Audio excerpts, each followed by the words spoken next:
신천지가 최근 다시금 언론의 모습을 드러내고 있습니다. 신천지는 지난 3월 말부터 지난 24일까지 주요 일간지에 약 15건의 광고를 게재했는데요. 이에 최근 집안 단속과 포교에 열을 올리는 신천지가 언론을 길들이기에도 나섰다는 분석이 나오고 있습니다. 보도에 신비롬 기자입니다. 지난 20일자 조선일보 광고입니다. 신천지 헌혈 미담이 실려 있습니다. 신천지는 지난 3월 말부터 지난 24일까지 약 2달간 조선일보, 동아일보, 중앙일보 등 5개 일간지에 약 15건의 광고를 게재했습니다.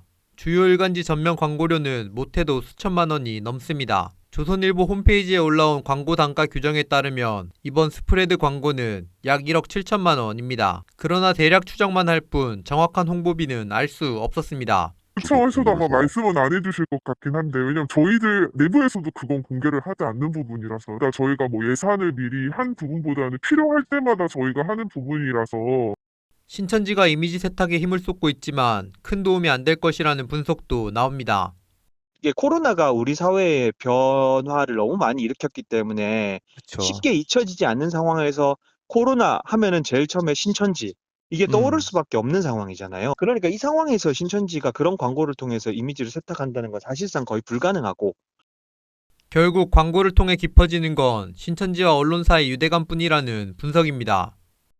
대비종교 입장에서는 돈 내고 광고해주고 또 우호성 광고 기사 실어주고 이렇게 하니까 조선일보에 그렇게 광고를 한다는 얘기는 광고를 해서 뭐 자기네들이 홍보하는 부분도 있지만 언론과의 어떤 유착, 관계 형성을 위해서 이제 광고비를 주는 거죠. 기사 형식으로 광고를 할 경우 독자가 광고라는 점을 분명히 인지하도록 표기해야 하지만 이런 표기가 부족한 것도 문제입니다. 보도와 광고는 명확하게 구분하여서 편집해야 되고 알려야 된다라고 하는 것은 신문진흥에 관한 법에도 명시돼 있고 한국광고자율심의 조항에도 명백하게 나와 있어서 언론으로서는 일단 지켜야죠. 자칫하면은 자기가 평생 거기에 소속하게 되는 종교 집단, 특히 사회적으로 불신을 받고 있는 이단 시비가 있는 종교 집단의 광고라면은 언론사로서는 훨씬 더 엄격하게 스스로 자제해야 되는데 그게 안 된 거 있고.